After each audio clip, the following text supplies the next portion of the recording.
Okay, let's be real for a second. What if I told you that the single biggest story for the global economy in 2026 might not be decided in Washington or by the Federal Reserve or on Wall Street? What if it's already being decided right now in boardrooms in Shenzhen, in shipyards in Shanghai, and in the strategic calculations of a superpower that believes its moment is arriving? This isn't about fear-mongering. This is about pattern recognition. And the patterns I've been tracking for the last year are pointing to a series of collisions, economic, technological, and geopolitical, that are going to define the next 12 months.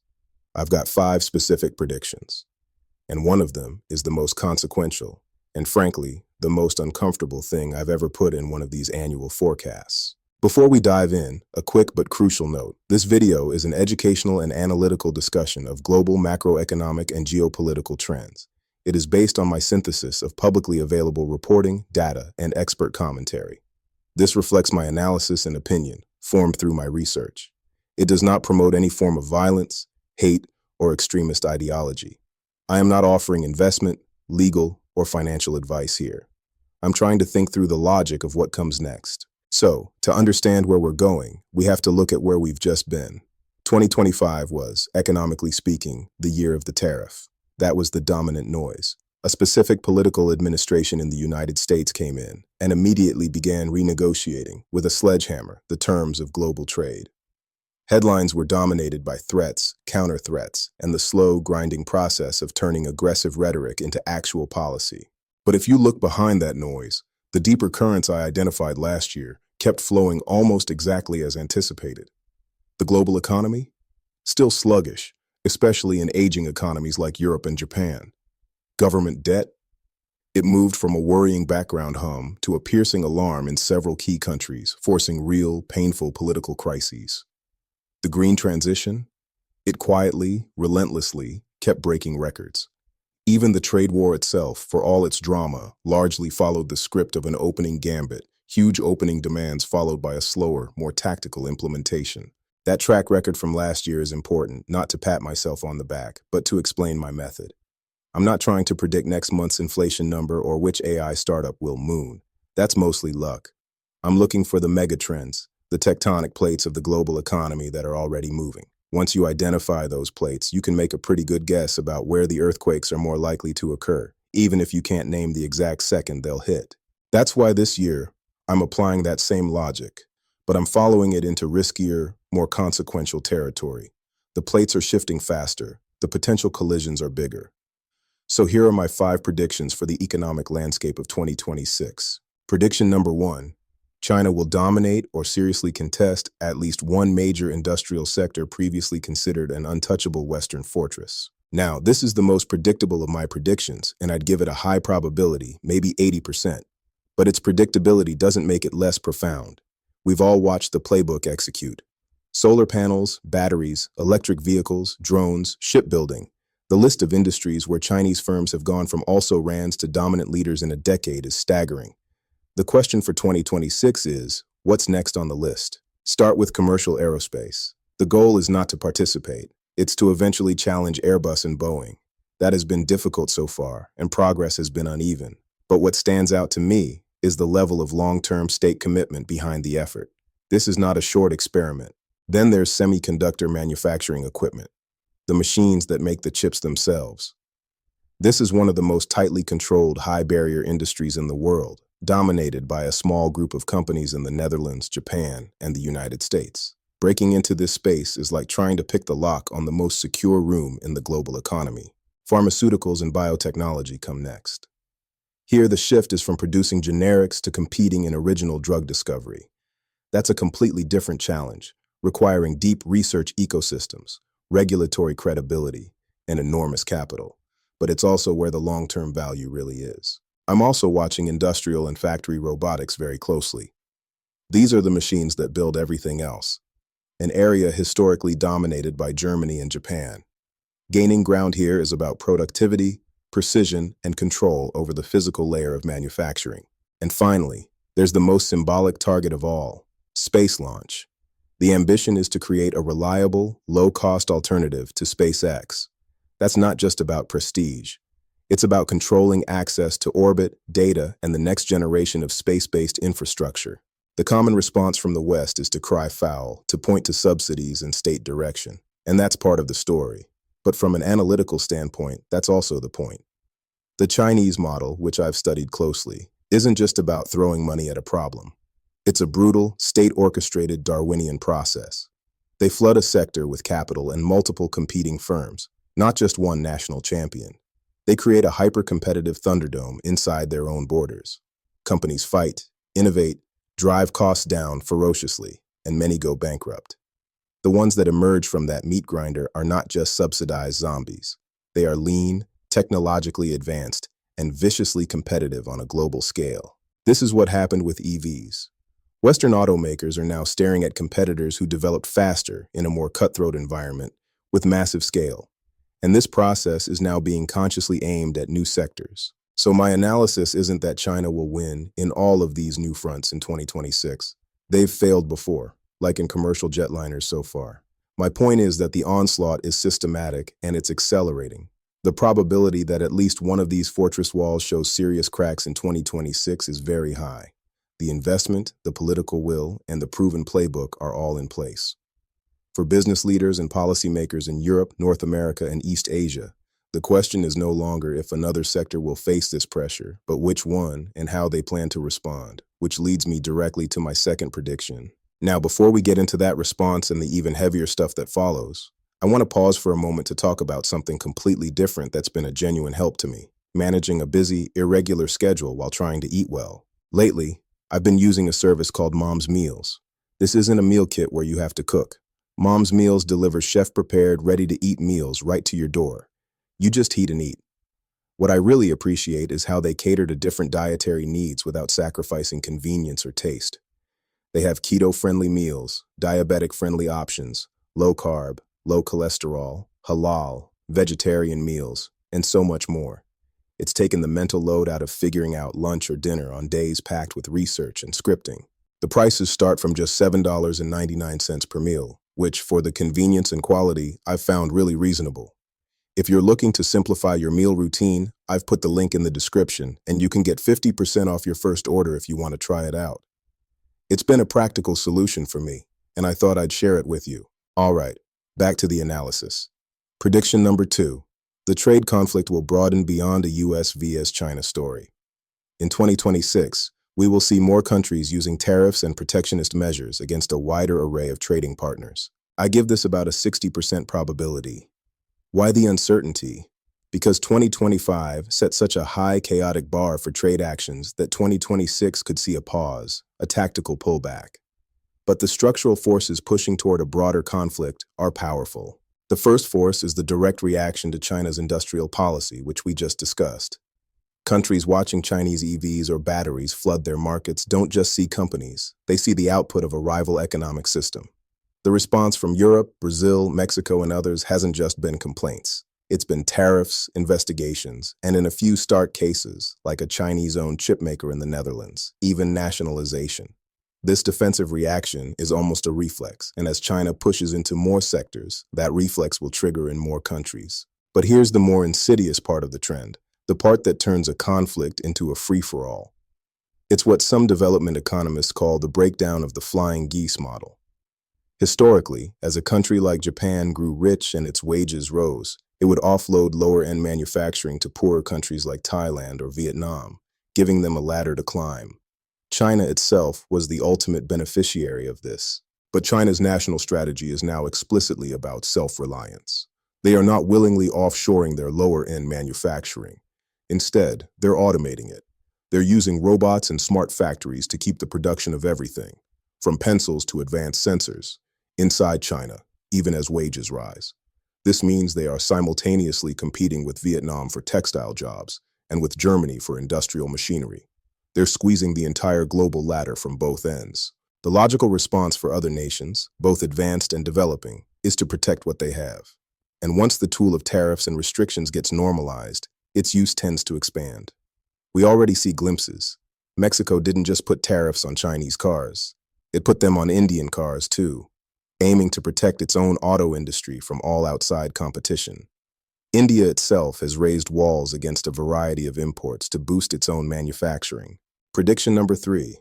For at least one major advanced economy, the long foretold crisis of government debt will transition from a financial market concern to an immediate, unavoidable political crisis, forcing austerity measures that were previously considered impossible. I'm giving this an 85% probability. This is a continuation of last year's prediction, but it's intensifying. This isn't a new story. It's a slow-motion collision between demography and democracy that we can see coming from miles away. The math is brutally simple. Populations in Japan, much of Europe, and even China are aging rapidly. This means fewer workers paying taxes and more retirees drawing pensions and healthcare benefits. At the same time, the era of near-zero interest rates is over. Governments are now rolling over old, cheap debt into new, much more expensive debt. The bill is coming due. Last year, we saw previews in the UK and France. Markets balked at spending plans, borrowing costs spiked, and governments were forced into U-turns. But critically, they only addressed the immediate budget gap. They did not solve the underlying structural problem, the unsustainable generosity of pension systems built for a different demographic era. Why not? Because in a democracy, solving that problem is political suicide. The coalition of people who are retired or nearing retirement is large, politically active, and votes. Telling them their benefits must be cut is often a career-ending move for a politician. So, we kick the can. We borrow more. But global public debt in advanced economies is now at levels not seen since the World Wars. The can is getting heavier, and the road is running out.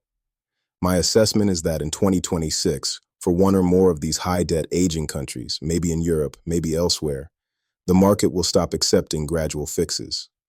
A bond market shock, a currency crisis like Japan has flirted with, or a credit rating downgrade could force a government's hand. Prediction number 4.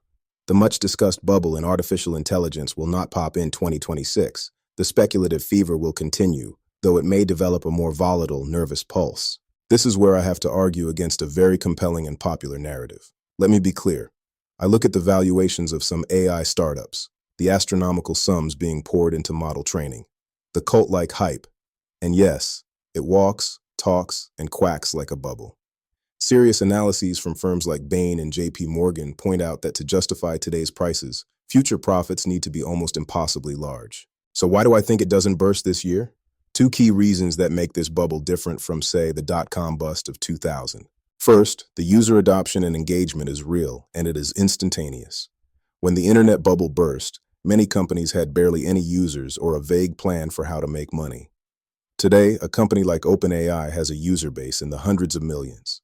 The technology is already embedded in the workflow of millions of professionals. The demand-side shock is not speculative, it's observable. The question is monetization, not utility. Second, and this is crucial, the current market leaders are not just ideas. They are already generating staggering revenue. Look at NVIDIA. Its valuation is sky high, but so are its current earnings, driven by the very AI demand everyone is speculating on. This isn't Pets.com promising future sales. This is a company selling shovels in a verified gold rush and making a fortune doing it today. That provides a fundamental floor that didn't exist in 2000. Now, the counter-argument is powerful. A lot of this ecosystem is circular. AI companies are buying computing power from other AI-aligned companies using investment capital. If investor sentiment sours, that whole loop could seize up. And sentiment can sour for a million reasons unrelated to AI's long-term potential. A recession, a geopolitical shock, higher interest rates. But history shows that bubbles fueled by both hype and genuine transformative technological change can last much longer than skeptics think. The Chinese property bubble was called for years before it finally deflated. The dot-com bubble itself took years to inflate. My probabilistic take is this. There's maybe a 20% chance of a major correction in 2026 if an external shock hits. But there's a higher chance, let's say 50%, that the bubble continues to inflate or enters a choppy sideways period as the market waits for the promised profits to materialize. The final 30%, it might just stabilize at high levels if revenue growth keeps pace. The fuse on this one, in my analysis, is longer, which is important because my final prediction is the one thing that could light a match under that fuse and under the entire global economy. Prediction number 5, and the most difficult one to discuss.